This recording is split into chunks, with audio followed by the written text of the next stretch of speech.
Welcome to First Look, Washington Post Live's one-stop shop for news and analysis. I'm Jonathan Capehart, Associate Editor at the Washington Post.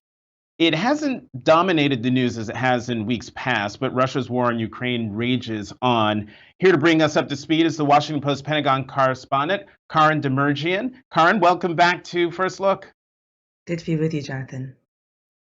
And as you know, breaking news goes, before we talk about Ukraine, I have to start off the conversation about the news that we all woke up to: the assassination of the former Prime Minister of Japan, Shinzo Abe. Um, this is huge. He was Japan's longest reigning prime minister, right? Right. I mean, Shinzo Abe was a feature on the scene in the mid-aughts from 2006 to 2007, and then again from 2012 to 2020. So we've seen him with standing next to a succession of US presidents. He's been a figure on the international stage for a long time, and he's been a larger-than-life figure even after stepping down 2 years ago. So the idea that this could happen to somebody like him, who's such a recognized figure, who's had so many partnerships with the international community, and also that it could happen in a place like Japan, which is infamous for having one of the tightest regulations nationally for gun ownership and for gun use. So it's not, it kind of boggles the mind a little bit that something like this could happen in a public place, with a citizen being able to take a firearm and assassinate a recently former leader like that in this particular place. Right, and gun regulations that are so tight that the alleged assassin made his own gun. You Right. can see the pictures of the gun online. That's how And tight the frankly, restrictions are. yeah, and it's a strange looking firearm when you look at it. It's that barrel with the wires and things like that. It also just goes to tell you, that in this era of being able to do 3D printing and other things, there are ways to get around regulations. We discuss this in the United States all the time in terms of where our gun laws are and where the capacity is to do things. We don't think about it being an issue in countries that seem to have a culture where the gun laws are so tightly regulated that our colleague Michelle Lee reported in her article about Abe's death that I think 8 of the last 10 high-profile shootings have been in the Yakuza, which is a Japanese criminal network, which is a very localized sort of concerns that would control and lead you to think, okay, well, that might be a place where you would see shooting and firearms deaths, not in the general public. It's just not something that happens in that country the same way, frankly, it happens in ours. And also couple that with, it being an assassination of such a revered figure, though a controversial figure at home, but an internationally revered figure, it is that much more shocking. Right. Let's turn our attention to Ukraine. The Russian military has made advances. They're gaining territory in Ukraine. You and your colleague Dan Lamoth reported on differing views in the Biden administration about the path forward for the United States and the West with regard to Ukraine. What's the disagreement? Well, at this point, there's the question of, what sort of messaging are we doing about Ukraine right now? And also, what do all of the different parties want to do? Um, it, Ukraine is, look, you heard in the statements of the two leaders of Ukraine and Russia just in the last 24 hours. Ukraine is not interested in ceding territory to make peace on what it considers a premature basis. Putin is basically like flexing and saying, you haven't seen anything yet. I could keep going with this. This is barely the beginning of what I could do. So that leads to the question of, okay, is there any grounds here to actually make a peaceful arrangement and to get out of this conflict in a way where nobody else has to die? Which is what the United States would like to see, both because the conflict is wreaking havoc on the international markets and on international stability, because it's a constant present threat to would Putin go further and try to pose any sort of threats to NATO that would require the West to lean in even harder than it has been right now with supplying the Ukrainians with weapons and with the sanctions to counter and punish Russia for what it's doing. And then just the basic question that is the immediate one, right, of how much more appetite is there in the United States for continuing to flow weapons, high grade, very, very cutting edge weapons to Ukraine so it can continue to mount this counteroffensive against Russia. The West has been pretty clear that except for the occasional volunteer, we are not sending in our units of troops who could fight a war with Russia because we do not want to fight a direct head-to-head war with Russia. But there has been tension between Ukraine and the United States about, are we sending enough? Should we be sending more? And tension at home in the United States about how much are we willing to budget for this war? How much are we willing to be all in at a time in which our economy is starting to be reeling as well because of the general state of what's going on in the world and how this conflict has thrown it into disarray? Right. The Biden administration has already committed $7 billion in weapons and other security assistance. And at the G7 summit last week, President Biden, along with a bunch of other leaders, pledged support to the Ukrainian cause for, quote, as long as it takes. I'm wondering two things. One, how unified is that position within NATO? And will the American people be in the fight with Ukraine for, quote, as long as it takes? Yeah, this is the thing. There's always more nuance behind those public proclamations than you'd see at first blush. So as long as it takes, I mean, right now, if you listen to the way the Ukrainian and the Russian leaders are talking, that could be years. It could be more than years. What if, I mean, at this point, even the Ukrainian President Zelensky acknowledged it's going to be hard to get back all the territory that they've lost to Russia thus far. And yet he's saying he's not willing to budge on ceding territory. So you could be talking about a fight that goes on for decades, even if it really, really, really does start to grind into a form of stalemate, which frankly, at this point, yes, Russia is slowly gaining territory and Ukraine is slowly pushing them back in certain places. But generally speaking, this is not a fast war anymore. This is really, really getting stuck, even as both sides make gains and push each other back in this sort of arm wrestling contest for will Russia be able to lay claim to the entirety of the east and the south of the country of Ukraine. But you make a really good point that the president can say these things on the international stage and other world leaders can say these things in the international stage, but they have to deal with what the realities are at home. And at this point, I think that you probably have some appetite left in Congress to greenlight the extra funds that are needed for supporting these flows of weapons, for supporting the whole in it as long as it takes attitude, basically to help Ukraine. But it's not indefinite because we're talking about things. I mean, look, the last package was $40 billion, over 20 billion of which was is going to specific weapons, right? You can do that sometimes. You can do that for a number of times, and that package will last you another few months still too. But there comes a point at which you're already hearing Republicans saying, "Are we winning this?" You're already hearing Democrats saying, "Look, we don't like forever wars." When that starts to reach a critical mass, which I will grant you, it is not there yet, right? But the fact that you're starting to hear people scratch and saying, okay, wait a second, I don't know if I'm totally on board with this forever, that tells you that that ironclad commitment that the president is communicating is not so ironclad at home. And at a certain point, especially as we start to head closer to the midterms, if there are political shakeups in the midterms, you could start to see that patience really change. And then the question is, does the United States, does the West start to pressure Ukraine into making a deal that it clearly does not want to make yet, but may be forced to out of expediency if it runs out of its pipeline? This pipeline of support from the West has in many ways been fueling their ability to carry out this war. Not to discount the incredible will of the Ukrainian people to keep fighting, which will not die even if the streams of weapons starts to flag. But it's been a compound team effort thus far. And if one piece of that handshake starts to weaken, it could really alter the state of things on the ground. And I'm not sure that the West has the same degree of commitment to seeing it through as long as it takes, as at this point the Russians and the Ukrainians are demonstrating on the battlefield. And we got a couple of seconds left. I mean, the Ukrainian president, Volodymyr Zelensky, says that the military firepower that he's received from the West is starting to have an impact against the Russian military on the battlefield. Is the alliance seeing evidence of that?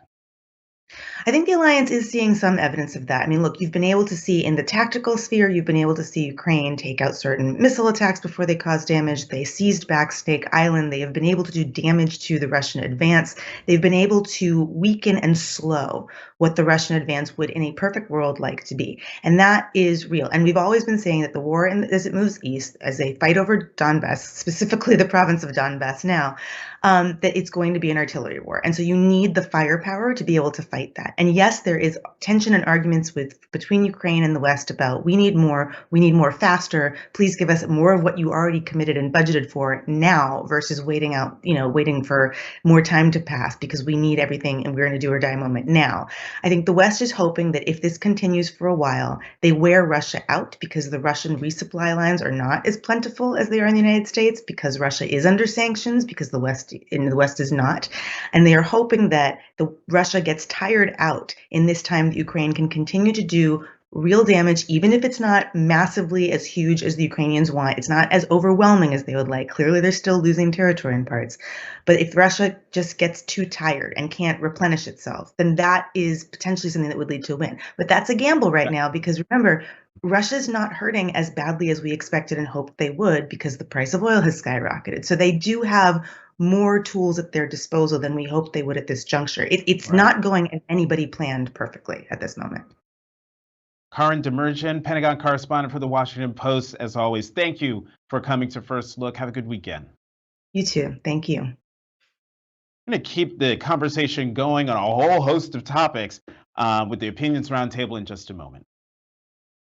Let's go to the opinion side of the Washington Post, where we will find my Washington Post colleagues, Charles Lane and Eugene Robinson. Chuck, Gene, welcome back to First Look. Hey, good Good to morning, be here, Jonathan. Jonathan. Okay, so I had a whole bunch of topics pre-planned, but breaking news. So let's start with the first breaking news thing that we all woke up to, and that was the assassination of the of former Japanese Prime Minister Shinzo Abe. I'd love for each of you to give your reaction. Gene, you go first. Well, Shinzo Abe was a tremendously important figure in post-World War II Japan. And he wanted Japan to have a more assertive, forward-leaning foreign policy, defense policy. He was able to affect some of that change. He was the longest-serving prime minister that Japan ever had, and this is shocking in a nation, as you said, that had something like 10 shootings, 10 instances of gun violence last year. This is a place where this sort of thing simply doesn't happen. And so it's got to be a tremendous shock to the Japanese people. And I'm sure we woke up to this great surprise, but in Japan it's just got to be unthinkable. Mm-hmm. Chuck, your thoughts? Well, I echo a lot of what Gene just said. My family and I spent 2 months in Japan on fellowship in the mid 2000s, and I can testify it is one of the safest countries on the planet. It must be. Not only is there no gun violence, there's very little crime of any kind. But there is a tendency in Japanese society for sort of lone wolf attacks to occur, sort of madmen getting a hold of knives and going on rampages. And this seems a politicized version of the same thing where someone has somehow fashioned a weapon at home himself and used it to assassinate a man Eugene rightly names a very historic figure in 21st century Japan. So I imagine there's all kinds of soul searching going on in that country right now. And it is truly an unpredictable climate we live in the world, isn't it? Because even in a country that's safe, something like this can happen. Mm-hmm. And again, the country is safe. The gun regulations are so stringent that the assassin made his own gun to assassinate the former prime minister. Let's talk about the second piece of breaking news to hit this morning, and that is the jobs numbers. 372,000 jobs created, better than expectations. The unemployment rate is at 3.6%. Your reactions to that, Gene? Well, look, in normal circumstances, we would say this is a terrific number. And unemployment is at like 3.6%. The economy is really sort of roaring. The question is, how will Wall Street and the nation react to this? I think it has to be fairly positive at least. But once again, everybody's going to talk about inflation and whether or not that is abating. That's sort of the main economic topic now.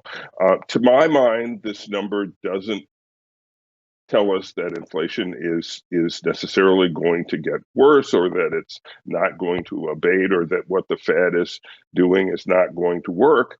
But some people may see it that way. Other people will see this as kind of a Goldilocks number. Economy's still going strong, but not too strong. It seems to me to be not just a good number, but a story that the administration can tell about the economy. That's a pretty positive one. And Chuck, would love your reaction to the jobs numbers. 372,000 jobs created, 3.66% unemployment. But how should we be looking at those numbers in relation to all of these fears? Well, one, inflation, and two, fears of recession. Should we expect the Federal Reserve to go ahead with that 75 basis point rate increase that people have been talking about that could happen at their July meeting? They have certainly signaled as loudly as they can without actually committing to it that they are going to be very aggressive on fighting inflation, that is their top priority. And this jobs number tells me that they're going to continue on track to that, because we're not seeing, though the economy may be slowing, we're not seeing that show up in disastrous results for hiring. There have been layoffs here and there. Labor force participation, which is an important number, ticked down slightly in this report. So there's some softness here and there. But my goodness, 3.6% unemployment is a good number if we can sustain that. Jay Powell, the chair of the Federal Reserve, has often said that he thinks there's a possibility for a soft landing based on the fact that there are so many unfilled job offers in the economy, and there still are. So his theory is if you slow the economy enough to sort of end those vacancies without actually destroying existing jobs, you can sort of make a clean getaway. And I agree with Gene. This is by no means a definitive verdict on how that's all going, but I think he might find this an encouraging result. So we've got 3.6% unemployment. We have businesses have hundreds of thousands of unfilled positions. I'm no economist, but correct me if I'm wrong. Isn't 3.6% unemployment basically called what's that economic term of our full employment? This? We call it full employment. Right, full employment. Well, the problem with it is, Jonathan, what they target is what they call the non-accelerating inflation rate unemployment, and we have accelerating inflation right now. I think the weakness in this report, if I may add one thing, is wage growth, which is very strong in nominal terms, but when you adjust it for the high inflation, people are losing money even though their paychecks seem larger. And that, I think, is what's contributing to people's sense around the country that the economy is worse than a 3.6 unemployment number may suggest. Let's move on to. Of course, you don't ahead, want. Well, you don't want that wage number to be going much higher or much faster, though, because that just fuels inflation. So you want the economy to slow down a little bit, but not enough to throw us into a recession. That's the fine line that Jay Powell is trying to walk. That's really. I am so tempted to keep going down this road because I have another follow-up question. But we have to talk about the other big news today, and that is the former White House counsel in the Trump administration, Pat Cipollone, testifying today before the January 6th committee. Chuck, how vital is his testimony? Well, he certainly didn't want to give it, which is always a good indication that it's been important. I think it's all, in the light of Cassidy Hutchinson's remarks, comments, testimony, which were so dramatic about what Pat Cipollone was saying and doing on the day of the events, where he was in profane terms talking about the threat that this riot was posing to Mike Pence, and she was pleading with him to intervene with Mark Meadows to do more. So I guess they're going to want him to elaborate on that, and I guess it's targeted in a way at Mark Meadows, who's been reluctant, who hasn't testified himself.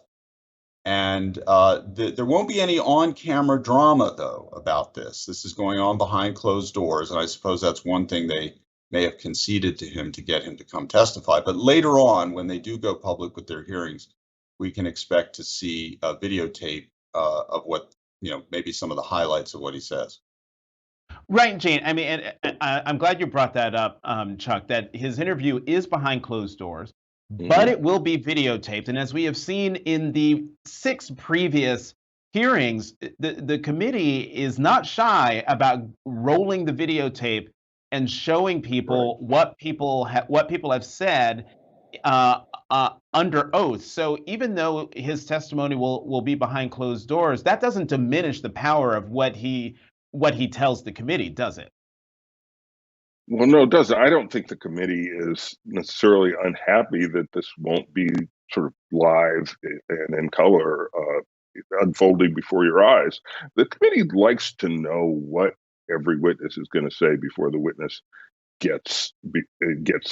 goes on television, basically in a televised hearing, and so I think they'll be pleased to hear him out behind closed doors rather than just splash out there. They want to hear, number one, will he confirm the testimony, a lot of the testimony that Cassidy Hutchinson gave? Does he have more to add about Mark Meadows and others in the White House? Presumably, he's not going to talk very much, if at all, about his one-on-one or his direct conversations with former President Trump. I think he will claim executive privilege or attorney-client privilege or some combination of those two. But he can certainly talk about what was going on in the West Wing on that day and on the days leading up to that day. And I think that could be quite illuminating. And I don't think it displeases the committee necessarily that he will tell it all to them first before they reveal it all to us. Right. That is an excellent point. Chuck, one thing that I keep thinking about, it's when Cassidy Hutchinson testified that Pat Cipollone pleaded with her she had to do everything possible to keep then President Trump from going to the Capitol, because if that happened, quote, we're going to get charged with every crime imaginable. To me, that is the quote, the statement from Pat Cipollone. Am I wrong in thinking that that could be the ball game there if he confirms that to the committee? Well, it certainly helps those who would argue that this committee is sort of the prelude to some kind of criminal referral for either other officials of the Trump White House or President Trump himself. But remember that if you think about it like a lawyer, as I'm sure Pat Cipollone will encourage the committee to do, it's a pretty vague statement. And he could say, oh, yes, I just told her that because I wanted to alarm her into doing something. I didn't really mean it literally. So I think a lot's going to depend on how much they are able to pin him down on the precise meaning of those words and what actual crimes he thought might be involved. And then, of course, once they pin him down or attempt to pin him down, we'll all get a look at it later. I mean, given everything that we've heard, Gene, in the 6 hearings, plus the in the moment reporting, because we all lived through this, we all watched it with our own eyes, and have written about it. Is there any wiggle room for Pat Cipollone here to say, well, I was just trying to alarm her to get her to keep the president from going there. I didn't really mean it. Well, no, it doesn't sound like there's a whole lot of wiggle room. It sounds, certainly from her testimony and from what we know that day, it sounds as if he was pretty exercised on that day, and why wouldn't he be? Why wouldn't anybody in the White House be exercised at seeing what was happening? And the vice president and Congress under threat from this violent mob, and the president trying to get up there. It's crazy. And so, of course, he would be alarmed. And I think he's going to have to own up to that. I am curious as to what other details or facets of the story he has potentially to disclose. He was places that Cassidy Hutchinson wasn't. He had conversations with other people other than former President Trump that Cassidy Hutchinson would not be privileged to. Presumably, they're going to ask him questions about that stuff as well. The committee might know of some of these other encounters or conversations from other witnesses they've had testify before, so they might have specific things to ask him about. So it could cover territory, not just her confirming or not confirming her testimony, but it could go in any number of different directions. Right. Okay, we've got 2 minutes left, and you each wrote an important column this week that I want you to talk about in now less than a minute each. Chuck, you wrote a column this week about what's going on with Attorney General Merrick Garland and civil rights organizations pleading with him to not seek the death penalty for the Buffalo shooter. What's that about? Well, some family members of the victims in that racially motivated massacre are actually supportive of the federal government seeking capital punishment, which would not be available under New York law, but is available under federal law. Whereas civil rights groups who, for principled reasons related to the racist bias in past capital punishment, oppose it. And I wrote about the dilemma this poses, because if any crime in our society is worthy of capital punishment, in my personal view, it would be something like this. It's very similar in my mind, to the Dylan Roof crime in South Carolina, in which he was sentenced to death. So Merrick Garland has a really tough call to make here. Does he respect the wishes of some family? Does he side with the civil rights group? And what are the implications for other federal cases in which, despite the administration's moratorium on the death penalty, in the Roof case and Dzhokhar Tsarnaev, they have continued to support those death penalties on appeal. And one thing we should also remember, and correct me if I'm wrong, Chuck, that Attorney General Merrick Garland, one of the first cases he investigated was the Oklahoma City bombing, where Timothy McVeigh was sentenced to death, right? Yes, he has. In effect, Merrick Garland has a track record on seeking the death penalty for extreme right-wing violence. Right. And lastly, Gina, I'm sorry, we're like right up against it, but you wrote a column focusing on Abraham Lincoln's famous House Divided speech in 1858, which was about slavery. And you said Republicans are recklessly testing, excuse me, Lincoln's warning that a nation divided against itself cannot stand. What are the biggest division in America right now? Well, the one I'm certainly thinking about, and that prompted the column, was on abortion. But we are divided on so many things, and the Supreme Court, the conservative majority on the Supreme Court, is, I fear and believe, going to accentuate and increase those divisions with a series of rulings. They've already made a series of rulings on guns, on abortion, on the environment, that have sharpened divisions. And I think that's going to continue. I think this majority is determined to roll back a lot of the jurisprudence of the last 50 years, and that's going to be incredibly divisive. And it's going to get worse before it gets better. Right, and it's not just a majority, it is a supermajority with 6-3 conservative supermajority on the Supreme Court. Eugene Robinson, Charles Lane, as always, thank you very much for coming to First Look. Have a good weekend. Thank you, Jonathan. You too. Head to WashingtonPostLive.com to find more information about next week's interviews and to register. I'm Jonathan Capehart. Thank you for watching Washington Post Live's First Look.